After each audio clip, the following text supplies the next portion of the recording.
Hello. Okay. Follow me. There are some games from your childhood that you remember beating, and then there are the games that absolutely beat you. For me, Oddworld Abes Oddysee is the ultimate example of the latter. I remember playing this back in 1997 and just being completely mesmerised by the vibe. It didn't look like anything else on the PlayStation. It was dark, it was grimy, and the main character was a skinny, bug-eyed alien who could fart on command, which, if you're 10 years old, is basically the absolute pinnacle of interactive entertainment.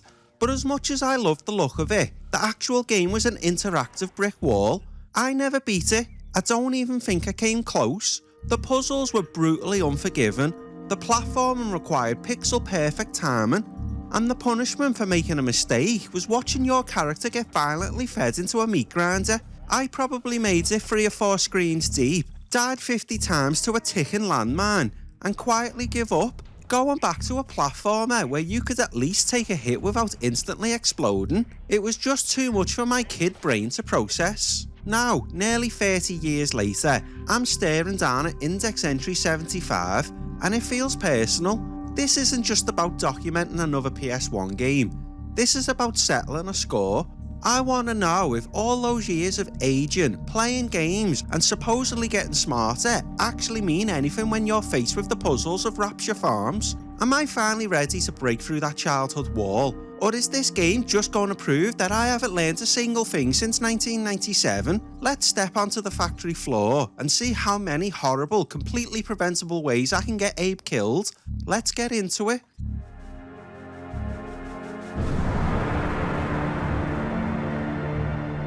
That's me. My name is Abe.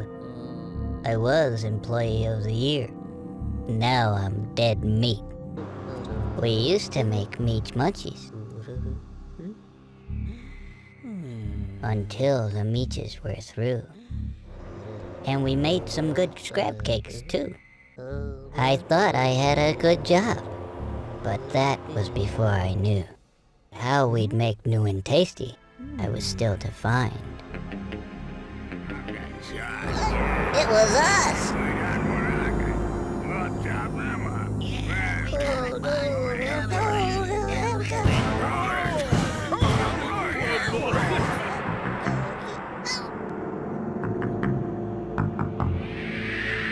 I just had to escape. I just had to be free. And I didn't even know I had a destiny. So, get me out of here!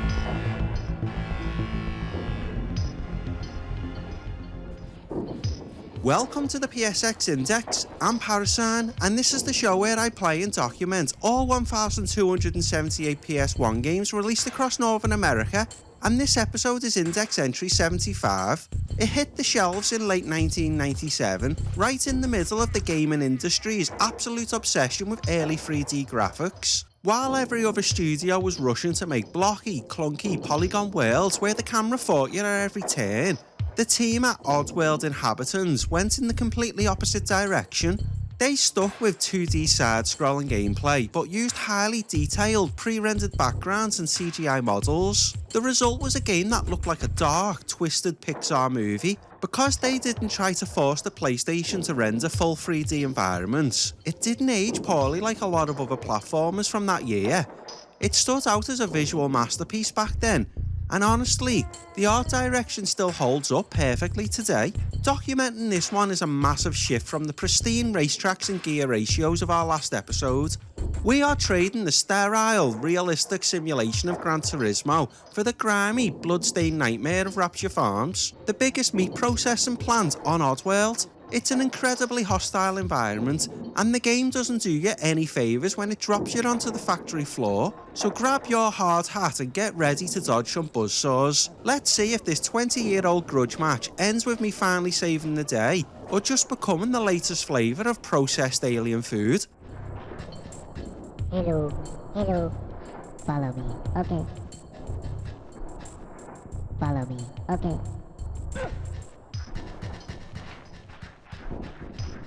Wait. Okay.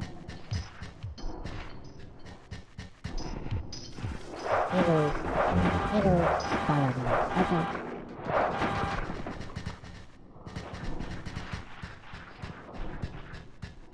Wait. Okay.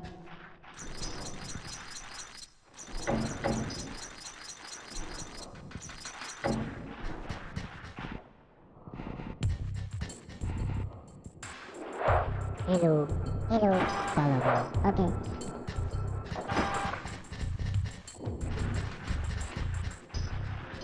Wait. Okay.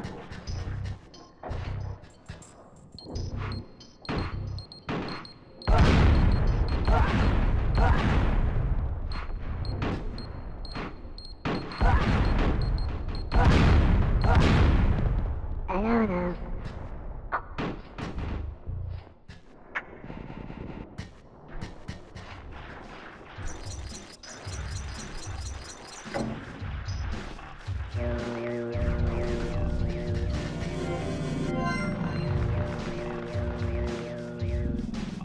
If you want to understand what makes this game so memorable, you just have to look at the setting. RuptureFarms is not a fun place to be. It is an industrial, anti-capitalist nightmare, painted in shades of rust and dried blood. It's a massive meat-packing plant run by Mudokons, these ruthless, cigar-smoking corporate executives who look like walking suits. The whole premise of the game is shockingly dark for something I played when I was 10. The Mudokons have hunted the local wildlife, the meechers, scrabs and paramites, almost to extinction to make their novelty meat pies. With profits dropping, the board of directors holds a meeting to unveil their brand new product line, Mudokon Pops. The joke, of course, is that the Mudokons are the alien slaves who actually work in the factory. You are literally waxing the floors of a building that is actively planning to chop you up and sell you on a stick. It's incredibly bleak, but it's presented with this weird, twisted sense of humour. You'll walk past a neon billboard cheerfully advertising the impending doom on your entire species, complete with a little cartoon graphic. That mix of genuine corporate horror and dark comedy is exactly what burnt this game into my brain as a kid. You weren't exploring a fantasy kingdom, you were trying to escape your shift at the worst job in the universe.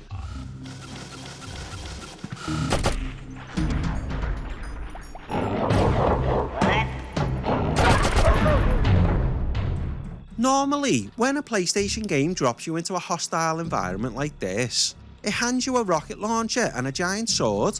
Oddworld hands you Abe. And Abe is, well, he's definitely not a traditional hero. He's a skinny, bug-eyed floor waxer with his lips literally sewed shut. He has absolutely no combat abilities. He can't punch, he can't shoot, and if a guard so much as looks at him funny, he instantly dies. It completely flips the usual game and power fantasy. You aren't a super soldier infiltrating a base. You are a terrified janitor trying to sneak your way out the back door. Your primary defense mechanisms are running away, hiding in the shadows, and aggressively tiptoeing. Controlling Abe takes a lot of getting used to, because his movements have a heavy, deliberate weight to them. If you tell him to run, he doesn't just stop on a dime when you let go of the D-pad. He skids for a few feet. It makes every single movement feel like a massive commitment. For a kid used to the snappy mid-air corrections of an arcade platformer, Abe felt incredibly clumsy. But playing it now, you realise that clumsiness is the point. You are supposed to feel vulnerable. You are supposed to feel like a guy who has absolutely no business being a saviour of a species.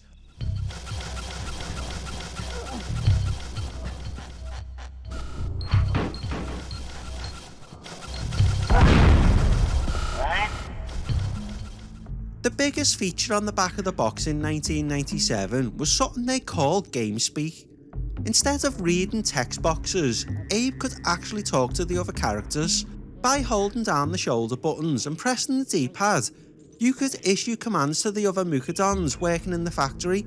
You'd say hello, they'd say hello, and you'd say follow me, and they'd reply, okay, and shuffle along behind you. It was completely revolutionary for the time. Of course, because the developers knew their audience, they also included a dedicated button just for farting. It served absolutely no gameplay purpose other than making the other Mudokons laugh. But if you were a kid in the late 90s, that single button was worth the price of the disc.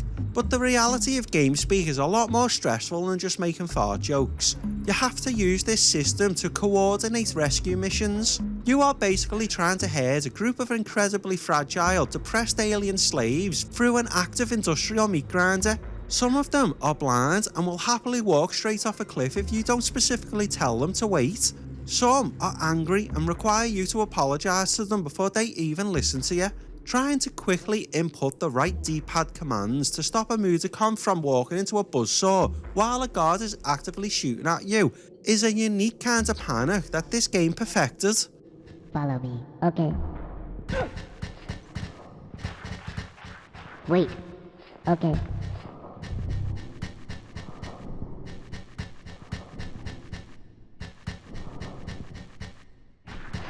Hello.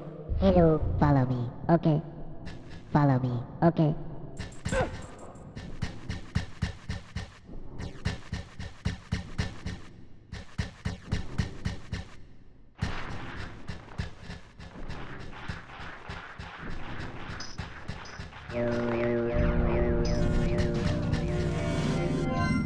This brings me to the exact reason why I hit a brick wall with this game 20 years ago. It is punishingly difficult. Every single screen is an isolated puzzle room designed to kill you in a variety of horrible ways. There is no health bar. If you touch a landmine, you explode. If you touch a buzzsaw, you are sliced into pieces. If you fall too far, you splat. It relies heavily on trial and error. You don't just naturally flow through RuptureFarms. You walk onto a new screen, get immediately shot by a slick guard hiding in the shadows, and mentally make a note that there's a guy with a gun right there. The checkpoint reloads, you try to sneak past him this time, and you accidentally step onto a motion detector that drops a boulder on your head. Reload, you sneak past the guard, jump over the motion detector, and land directly into a pit of spikes. Reload. It is an agonising loop, and it completely explains why my kid brain just gave up.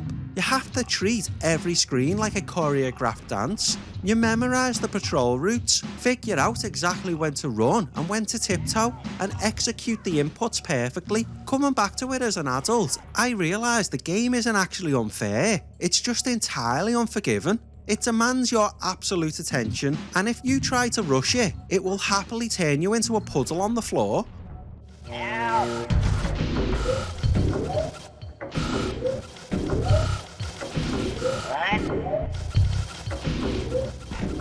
There is exactly one mechanic in this game that gives you a fighting chance, and it is the ultimate Uno reverse card. Because Abes is completely unarmed, his only offensive ability is to stand still, hold both shoulder buttons and start chanting. If there's a slick guard on the screen and no floating security orbs to shock you, your chant will psychically take over the guard's mind. The shift in power is incredible. 1 second you are a terrified janitor hiding behind a barrel, and the next you are controlling the guy with the machine gun. You can walk around in the slig's body, use voice commands to order the security dogs around, and gun down the other guards. It gives you a brief, violent taste of power that completely changes how you approach a puzzle, but the best part is the dry, almost evil humour of how you dispose of them when you're done. Once you've used the slig to clear the path, you can't exactly leave him alive to shoot you when you return to Abe's body. So you just walk the guard over to a nearby ledge or stand him directly on top of a ticking landmine, press the chant button again to leave his body, and watch him explode into pieces. It is incredibly satisfying to use the factory's own lethal security system against itself. It's the one moment where the game lets you stop being the prey and actually fight back, right before it forces you to sneak into the next room and start tiptoeing all over again.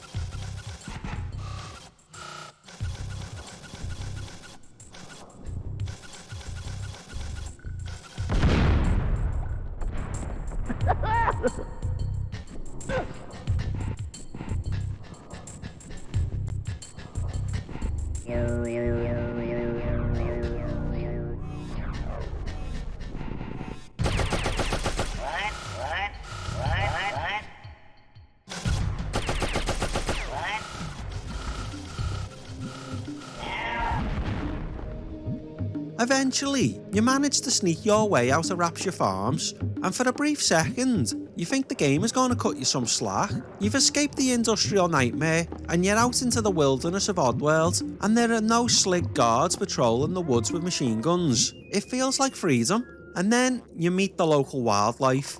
It turns out the outside world is just as aggressively hostile as the meatpacking plant, if not worse. This is where you run into the animals the Mudokons have been turning into pies, the scrabs and the paramites. Because they are animals, you can't use your chanting tricks to possess their minds. The ultimate Uno reverse cards is completely useless out here. You are forced to deal with them the hard way. The puzzles completely shift gears. Scrabs are fiercely territorial and will charge you on sight, meaning you have to outrun them or trick them into fighting each other. Paramites are creepier. They'll leave you alone if it's just one of them, but if you corner them or run into a pack, they will hunt you down instantly. You spend most of these levels throwing chunks of meat to distract them while you desperately scramble up a ledge. It ramps up the tension because you can't just clear the screen by blowing up a guard. You have to exist in the same space as these monsters, and it makes you realise that sneaking through the factory might have actually been the easy part.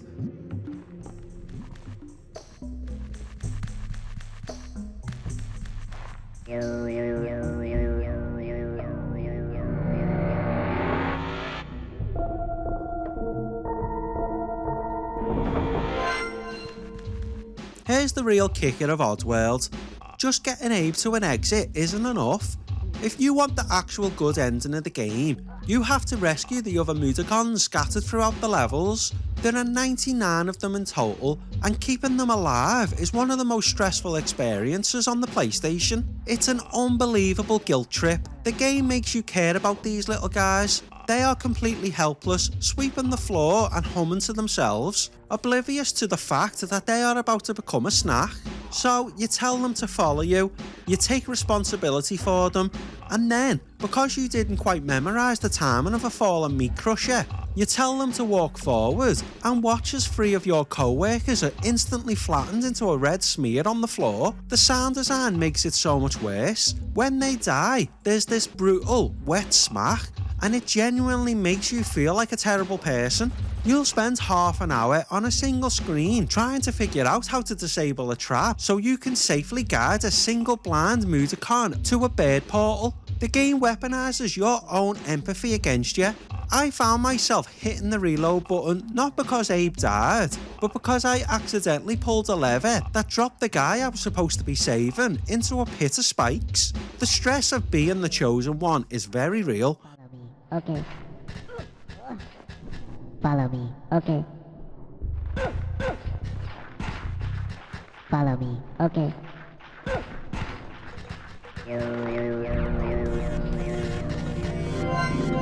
This brings us to the ultimate question of the episode. Did 20 years of getting older actually make me any better at this game? When I hit that brick wall as a kid, I blamed the game. I thought it was cheating. I thought the jumps were broken and the enemies were too fast. Sitting down with it now, with a fully developed adult brain, the truth is a lot harder to swallow. The game wasn't cheating, I was just impatient. Oddworld isn't a platformer, it's a rhythm game designed as a platformer. Every single screen operates on a strict metronome. The guards turn around at a specific interval. The buzzsaws drop on a specific beat. Once you stop trying to rush through the rooms like it's Crash Bandicoot and start actually watching the patterns, the wall finally starts to crack. You realise that throwing a rock to distract a guard takes exactly 2 seconds, giving you exactly 3 seconds to sneak past the sleeping dog. Breaking through those childhood roadblocks is an incredible feeling. Starting at a screen that used to seem impossible, mapping out the route in your head, and then executing the inputs perfectly without making a sound feels like a massive victory. Don't get me wrong, I still died a ridiculous amount of times. I fell off ledges, blew myself up, and accidentally fed a lot of my co-workers to the wildlife. But this time, I didn't give up. The patience paid off. I finally guided Abe through the grinder, shut down RuptureFarms, and saw the credits roll. The 20-year-old grudge match is officially over.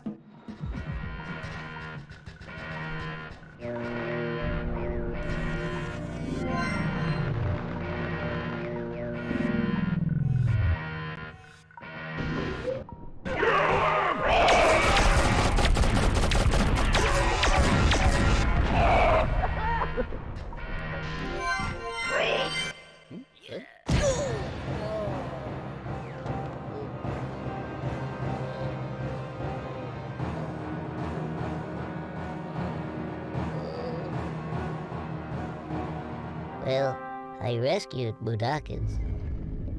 But who's gonna rescue me? Can I know us? 'Cause here I am, face to face Go up! Now do it! Yeah! with Mullet the Gluckin. To wrap this up, Oddworld Abes Oddysee is an absolute masterpiece of atmosphere and design, but it is not for the faint of heart. It is weird, it is deeply punishing, and it will test your patience in ways modern games just don't do anymore. But that's exactly why it holds up. By sticking to 2D pre-rendered graphics instead of chasing early 3D polygons, it managed to look timeless. The art direction is incredible, the puzzles are meticulously crafted, and the dark corporate humour lands just as well today as it did in 1997. It's a franchise I'm genuinely excited to keep exploring as we dig deeper into the library, even if it means I'm going to have to watch Abe get hit by a meat crusher a few hundred more times.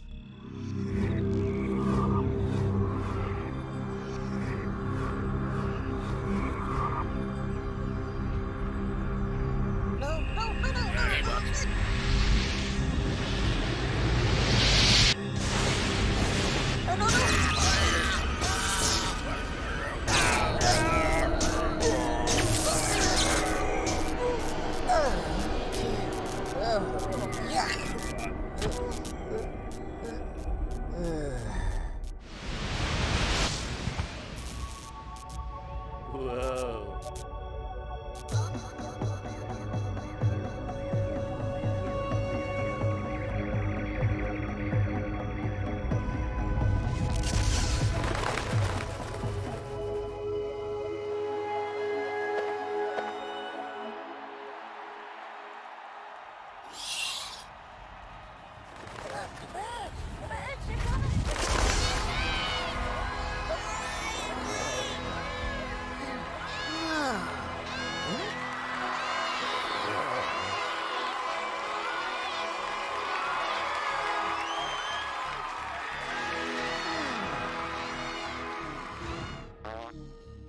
Finishing Oddworld Abes Oddysee feels like finally settling a score that's been bothering me for 20 years. It's a weird, punishingly brilliant piece of 2D art, and I'm genuinely glad I finally broke through that childhood wall to see the credits roll. 75 games down, 1,203 to go. We are officially 75 games deep into documenting this absolute golden age of the PlayStation, which means the backlog on this channel is getting massive. If you're looking for more, everything is sorted into playlists on the channel. Whether you want to see me lose my mind in survival horror, break the math in massive RPGs, or try to figure out what actually qualifies as a mascot platformer, it's all sitting there waiting to be binged. As a small channel, every single like, comment and subscription is the actual fuel that keeps the index running. The goal here is to document the whole library, which means I promise you, that one incredibly obscure, weird game you rented for a weekend back in 1998 and can't quite remember the name of, we are going to cover it, but you have to stick around to see it, and don't let me get lost in the algorithm. Next time on the PSX Index, we are leaving the grimy, blood-stained floors of RuptureFarms behind and heading back to the King of Iron Fist tournament. Way back in Index Entry 6, we looked at the very clunky beginnings of the 3D fighting genre with the original Tekken. Now it's time to see exactly how much things have changed in just 1 year. Get ready for Index Entry 76, Tekken 2. So drop a sub to help the channel grow, so you don't miss me getting absolutely juggled into oblivion by a guy in a Jaguar mask next week. Click on one of the playlists on your screen to keep the retro trip going, and I'll see you at the arcade cabinet. Hello. Hello, follow me. Okay.